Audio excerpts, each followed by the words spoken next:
الحمد لله وكفى وسلام على عباده الذين اصطفى خصوصا على محمد المصطفى وعلى آله وأصحابه أولي الصدق والصفا أما بعد فقد قال الله تبارك وتعالى في القرآن المجيد والفرقان الحميد أعوذ بالله من الشيطان الرجيم بسم الله الرحمن الرحيم حاميم والكتاب المبين إنا أنزلناه في ليلة مباركة إنا كنا منذرين فيها يفرق كل أمر حكيم صدق الله مولانا العظيم وبلغنا رسوله النبي الكريم ونحن على ذلك من الشاهدين والشاكرين والحمد لله رب العالمين إن الله وملائكته يصلون على النبي يا أيها الذين آمنوا صلوا عليه وسلموا تسليما اللهم صل على سيدنا ومولانا محمد وعلى آل سيدنا ومولانا محمد وبارك وسلم وصل عليه الصلاة والسلام عليك يا سيدي يا رسول الله وعلى آلك وأصحابك يا حبيب الله الصلاة والسلام عليك يا سيدي يا رسول الله وعلى آلك وأصحابك يا حبيب الله الصلاة والسلام عليك يا سيدي يا رسول الله وعلى آلك وأصحابك يا حبيب الله حمد بے حد مر خدائے پاک را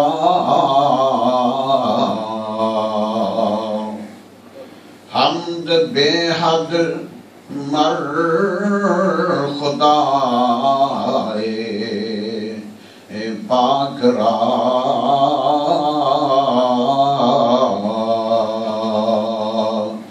دولت ایمان بخشد خاک را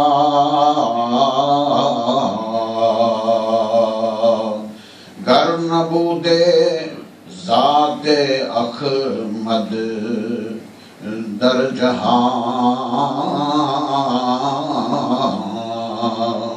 کہ شدے پیدا زمین و آسمان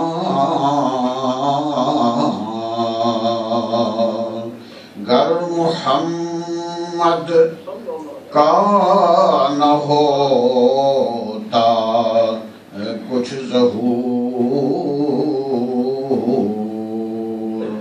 ہرگز ظاہر نہ ہوتا خدا کا نور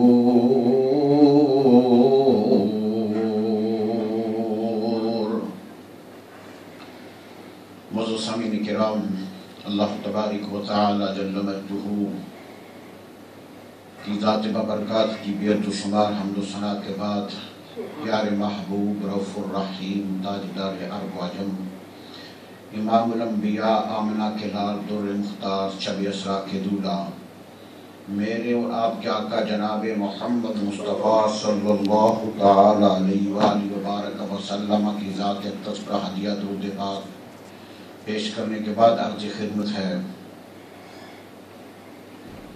یہ ماہ مبارکہ بڑی عظمت اور شان والا گزر رہا ہے اس ماہ مبارکہ کو اللہ کے محبوب نے اپنی ذات کے ساتھ نسبت عطا فرمائی ہے۔ آقا فرماتے ہیں کہ الشعبان شہری، شعبان میرا مہینہ ہے۔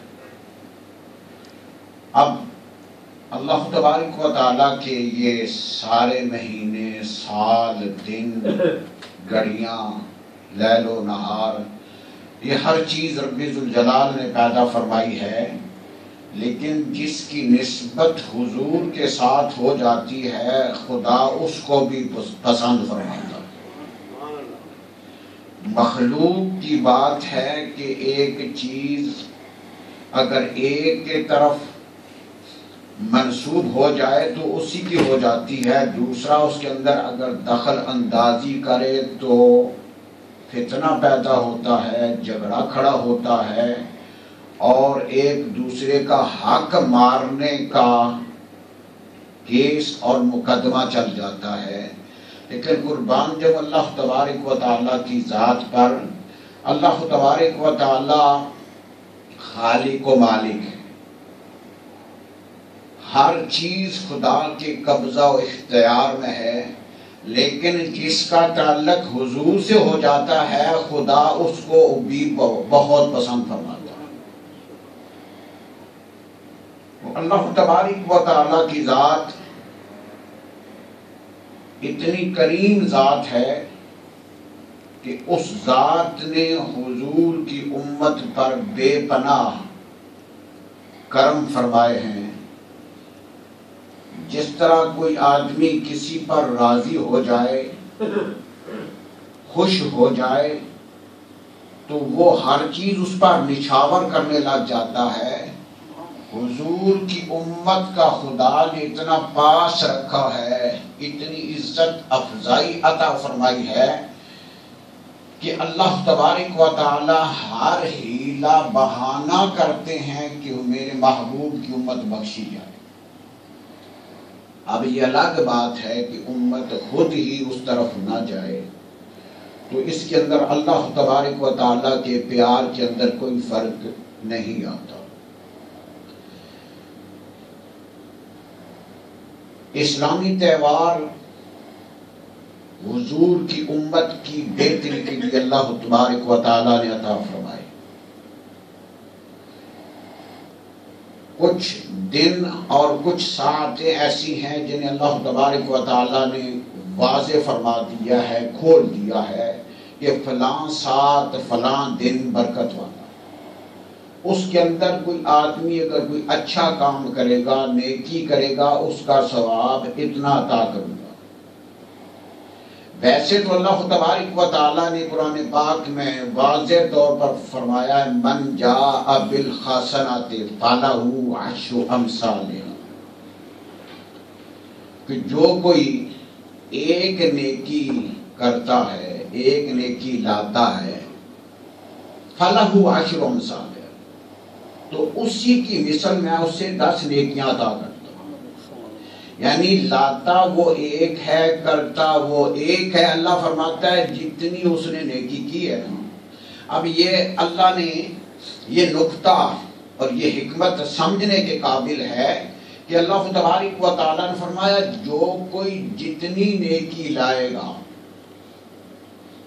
اب کچھ نیکیاں ایسی ہیں کہ جو بڑی بھاری مقدار میں ان کا اجر و ثواب ہے، اور کچھ نیکیاں ایسی ہیں جس طرح السلام علیکم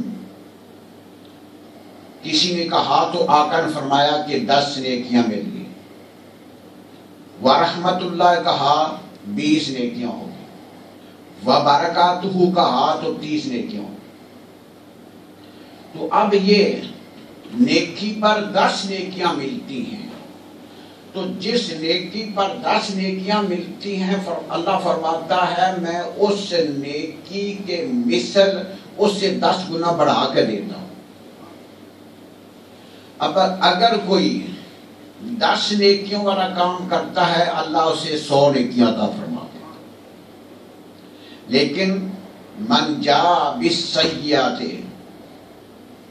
اور جو کوئی برائی لاتا ہے تو اس برائی کا بدلہ اس سے برائی کے برابر ہوگا، اس سے بڑھایا نہیں جائے گا۔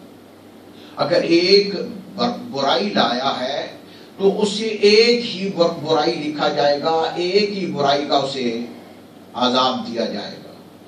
تو اللہ تبارک و تعالیٰ کی ذات اتنی بے نیاز ذات ہے کہ حضور کی امت پر دل کھول کے اللہ تبارک و تعالیٰ نے کرم فرمایا ہے کہ جس طرح قرآن پاک میں اللہ تبارک و تعالیٰ نے سورہ الدخان کے اندر ارشاد فرمایا، 25واں پارہ ہے، سورہ دخان شروع ہو رہی ہے، حامیم، یہ حروف مقطعات ہیں، ان کا ترجمہ اللہ اور اللہ کے رسول کے سوا کوئی نہیں جانتا۔ کوئی کتنا پڑھ جائے، مفسر، محدث، کچھ بھی ہو جائے تو ان مقطعات کا ترجمہ نہیں جانتا۔ والکتاب المبین، یہ روشن کتاب ہے۔ انا انزلناہ فی لیلۃ مبارکہ، بے شک ہم نے اسے برکت والی رات میں اتارا ہے۔ انا کنا منذرین، بے شک انا ہم، کنا منذرین، اس سے ڈرائیں ہیں۔ ہم نے اس لیے اتاری ہے کہ اس سے اللہ کے عذاب سے لوگوں کو ڈرائیں کہ اللہ کا عذاب بڑا سخت ہے۔ فیہا یفرق کل امر حکیم، اور یہ جو شب برات کی رات ہے، یہ لیلہ مبارکہ کا اسے اللہ نے نام دیا ہے کہ یہ رات برکت والی رات ہے۔ تو اس رات کو اللہ تبارک و تعالی نے فیہا یفرق کل امر حکیم، کہ سارے حکمت والے کام، سارے حکمت والے امر، حکم کو اللہ نے اس رات میں نازل فرمایا۔ اب اندازہ فرمائیں کہ اللہ تبارک و تعالی نے قرآن مجید کے اندر ارشاد فرمایا ہے کہ فیہا یفرق کل امر حکیم۔ اللہ نے یہ نہیں فرمایا کہ کچھ تھوڑے چند، نہیں، اللہ نے فرمایا سارے جو حکمت والے کام ہیں نا وہ اللہ نے بتا دیے ہیں، واضح کر دیے ہیں، کھول دیے ہیں۔ کیا مطلب؟ کہ فرشتوں کو اللہ تبارک و تعالیٰ نے اگلے سال کا سارا سسٹم، وہ فہرست خدا نے فرشتوں کو عطا کر دی۔ اب اللہ تبارک و تعالیٰ کی ذات سال کا سارا جو علم غیب تھا، اب ہمیں تو یہ نہیں پتا کہ کل کیا ہوگا، پرسوں کیا ہوگا، ہفتے کے بعد کیا ہوگا۔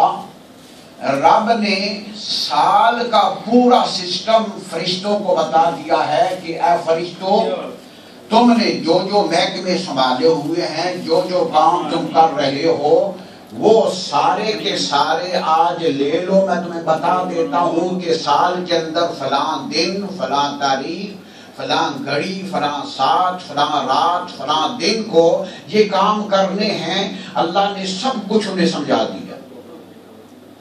اب فرشتہ نوری مخلوق ہے، نہ وہ کھاتا ہے، نہ پیتا ہے، نہ کام پہ جاتا ہے، نہ بیوی بچے ہیں، نہ لباس پہنتا ہے، نہ اس کا کوئی کام نہیں ہے سوائے جو کام بتا دیا ہے اس کے کوئی کام نہیں ہے۔ تو اس کو اللہ تبارک و تعالیٰ نے 1 سال کا علم پہلے عطا کر دیا۔ تو جس محبوب کے صدقے میں خدا نے ساری کائنات پیدا کی ہے، کیا اس محبوب کو اللہ تبارک و تعالیٰ نے کچھ نہیں دیا؟ وہ تو بنا ہی حضور کے سامنے ہے، ہر چیز حضور کے دیکھتے دیکھتے بنی ہے، اور حضور علیہ الصلوۃ والسلام کے چاہنے کے مطابق خدا نے بنائی ہے۔ تو حضور علیہ الصلوۃ والسلام کو اللہ تبارک و تعالیٰ نے سارے کا سارا علم غیب عطا فرمایا، اور حضور کو تو اللہ نے حشر کے بعد جو کچھ ہونا ہے وہ بھی بتا دیا۔ امت کے نیک اور بد اعمال بھی حضور کو دکھائے جاتے ہیں۔ تو میرے دوستو، جب اس محبوب کو نیک اور بد اعمال دکھائے جاتے ہیں تو پھر حضور کے دل پر کیا گزرتی ہوگی؟ اگر کسی نے نیکیاں کی ہوں گی، اچھے کام کیے ہوں گے تو حضور خوش ہوں گے، اگر برائی اور گناہ دکھائے جائیں گے تو حضور کے دل پر کیا گزرتی ہوگی؟ تو اللہ تبارک و تعالیٰ نے قرآن پاک میں فرمایا کہ ان الذین یؤذون اللہ ورسولہ، جو لوگ اللہ اور اللہ کے رسول کو اذیت پہنچاتے ہیں ان پر خدا کی لعنت ہے، خدا ان پر لعنت بھیجتا ہے۔ تو محبوب کو خدا ہر حال میں راضی کرتا ہے، اس محبوب کے صدقے میں حضور کی امت پر بھی کرم کر دیتا ہے۔ اس لیے یہ تہوار اللہ تبارک و تعالیٰ نے رکھے ہوئے ہیں کہ ان کے اندر اگر کوئی تھوڑی نیکی کرتا ہے اسے 10 گنا نہیں زیادہ بڑھا دیتا ہے۔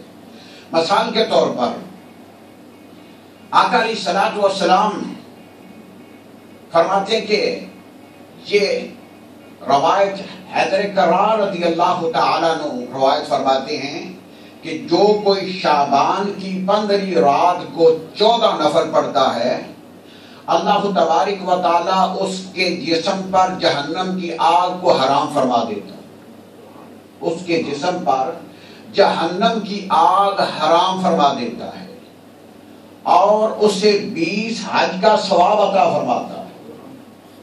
اب اندازہ فرمائیں کہ وہ کریم ہے، جس طرح چاہے وہ کر سکتا ہے، اس پر کسی قسم کی کوئی پابندی نہیں لگ سکتی۔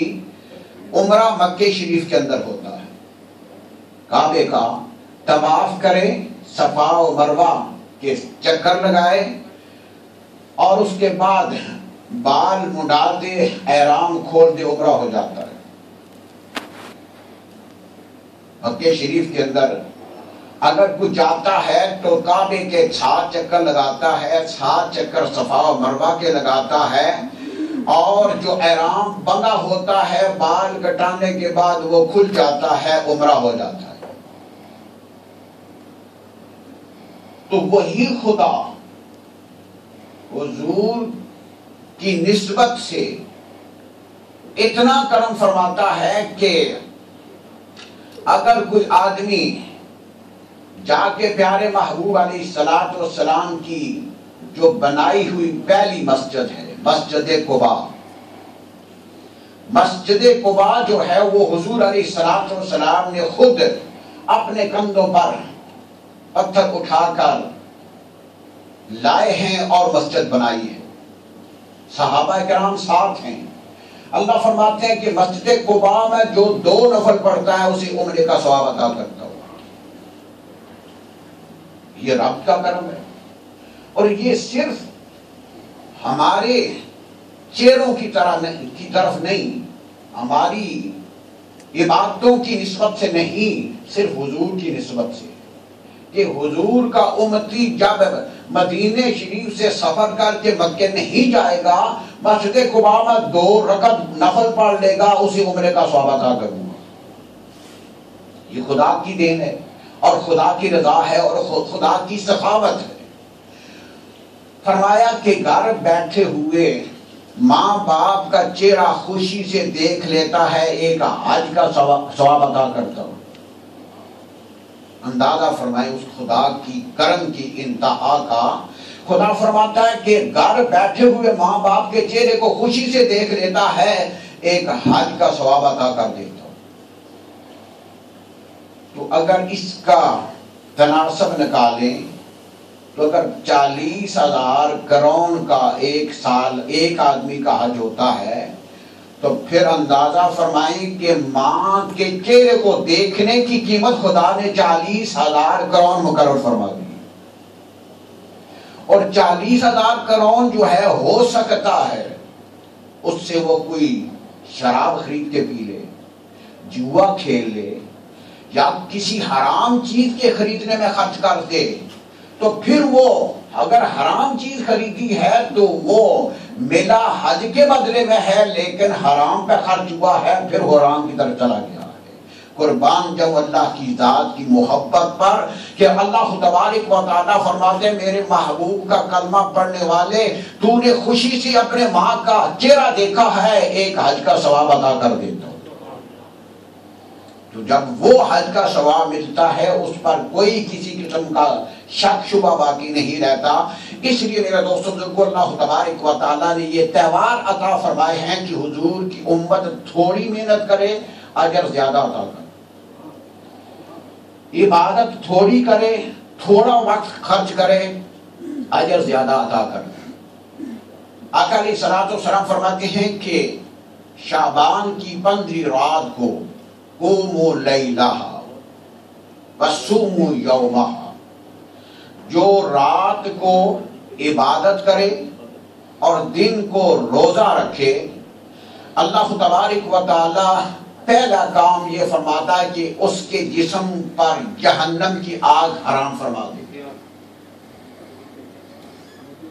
اندازہ فرمائیں کہ اللہ تبارک و تعالی یہ حضور کی نسبت سے کرم کر رہا ہے کہ اگر رات کو قیام کرتا ہے، 2 نفل پڑھ لیتا ہے، خدا فرماتا ہے کہ میں اسے ایک تو چیز یہ عطا کرتا ہوں کہ اس پر جہنم کی آگ کو حرام کر دیتا ہوں، اور پھر میں کیا کرتا ہوں، اس پر اپنی نظر رحمت ڈالتا ہوں۔ دوسرا کام کیا ہے، اپنی نظر رحمت اس پر ڈال دیتا ہوں کہ اللہ تبارک و تعالیٰ اس پر رحمت کی نگاہ ڈال دیتا ہے۔ اب کسی وزیر کی، مشیر کی نگاہ ہو تو آدمی پھولا نہیں سماتا، تو کائنات کے مالک کی نگاہ ہو جائے تو وہ کتنا بڑا کام ہے اور کتنی بڑی عنایت ہے۔ تو میرے دوست بزرگوں، اللہ تبارک و تعالیٰ نے یہ تہوار سارے کے سارے حضور کی نسبت کے، حضور کی امت پہ کرم فرمانے کے لیے عطا فرمائے۔ جس وقت اللہ تبارک و تعالیٰ کرم فرما دیتا ہے تو پھر اس کی بارگاہ میں کوئی کمی نہیں ہوتی۔ اللہ فرماتا ہے میں اس رات کو رزق کی تقسیم بھی کر دیتا ہوں، عمر کی تقسیم بھی کر دیتا ہوں، عزت اور ذلت کی تقسیم بھی کر دیتا ہوں، دنیا کے اندر آنے والے اور جانے والوں کی تقسیم بھی کر دیتا ہوں کہ جانے والے کتنے ہوں گے، آنے والے کتنے ہوں گے، وہ سارے کا سارا کام فیہا یفرق کل امر حکیم، اللہ اس رات کے اندر فرشتوں کو عطا فرما دیتا ہے۔ تو اللہ تبارک و تعالیٰ کی ذات ان راتوں کے اندر، دنوں کے اندر حضور کی امت پر جو کرم فرماتا ہے اس کی انتہا کوئی نہیں، اور اس کا سبب جو ہے وہ حضور کی ذات کی نسبت ہے۔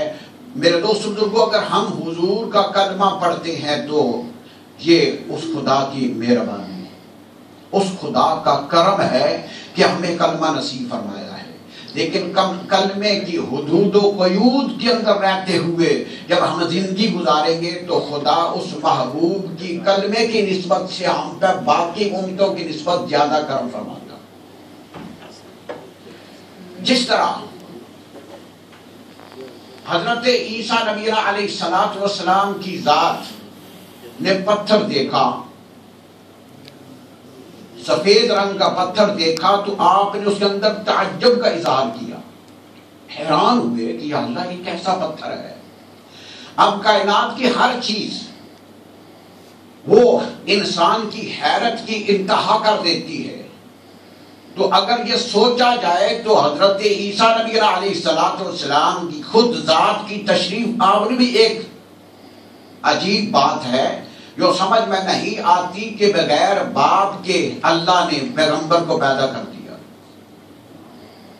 اب ان کی دنیا کے اندر تشریف آوری بھی حیران کن ہے، لیکن جب انہوں نے اپنی آنکھوں سے نگاہ نبوت سے پہاڑ پر ایک پتھر دیکھا تو حیران ہو کہ خدایا تیری قدرتوں پہ قربان کہ کیسی کیسے تیری عجیب قدرتیں ہیں، کہ یہ پتھر کتنا عجیب ہے کہ اس کے اندر گویا کہ روشنی لگ رہی ہے، اتنا سفید پتھر تھا۔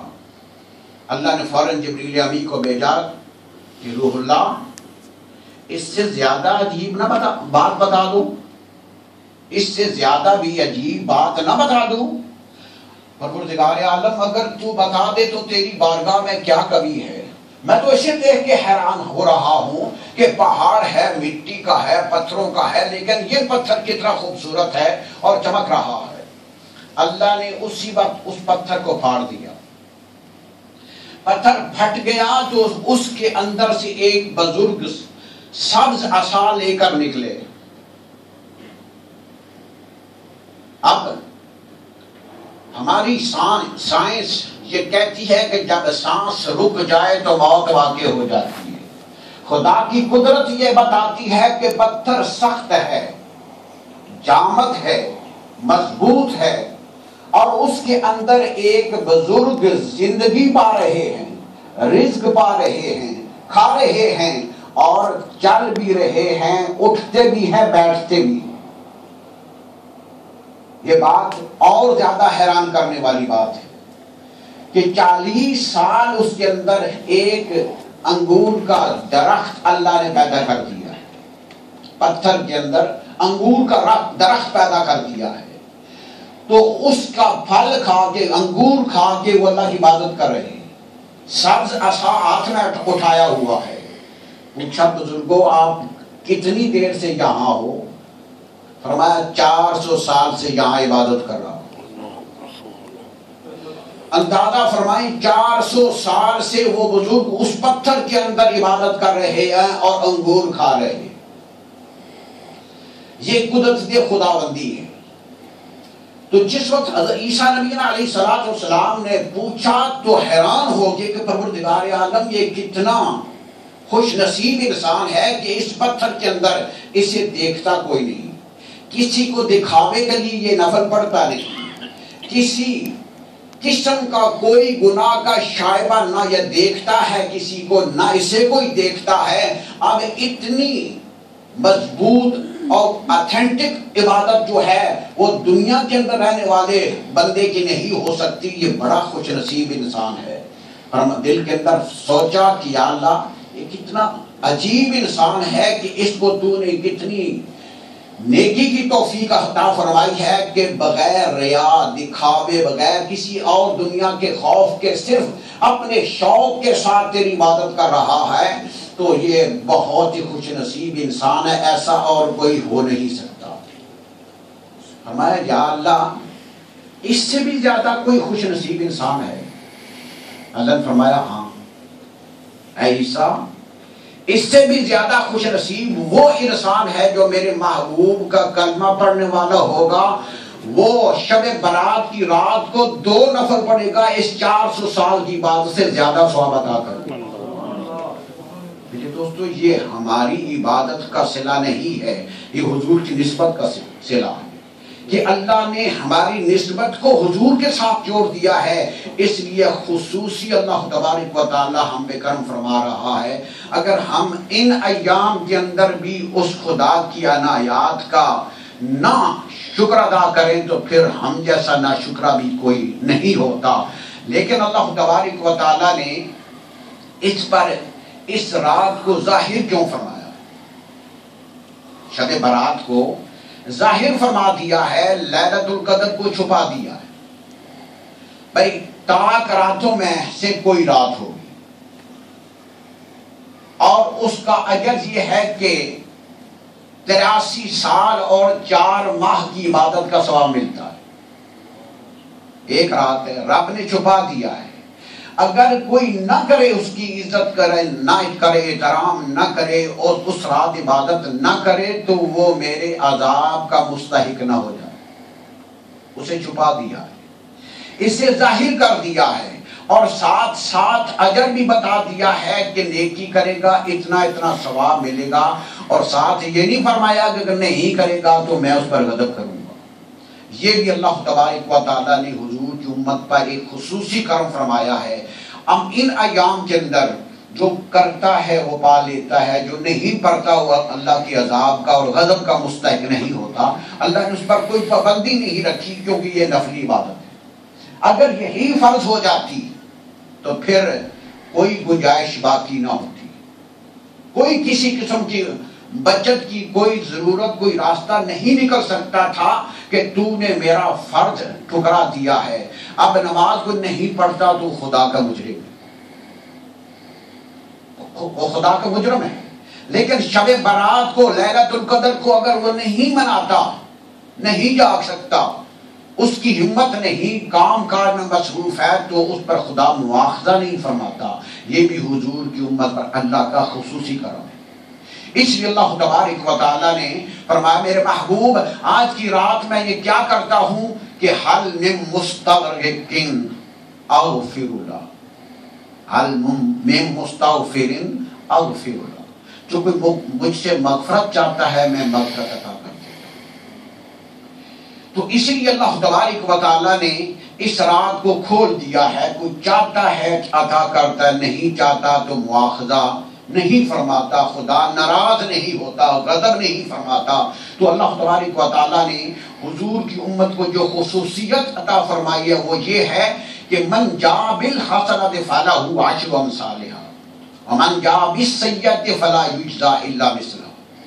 یہ قرآن پاک کا فیصلہ ہے کہ اگر کوئی ایک نیکی لاتا ہے تو اس نیکی کی مثل 10 نیکیاں عطا کرتا ہوں۔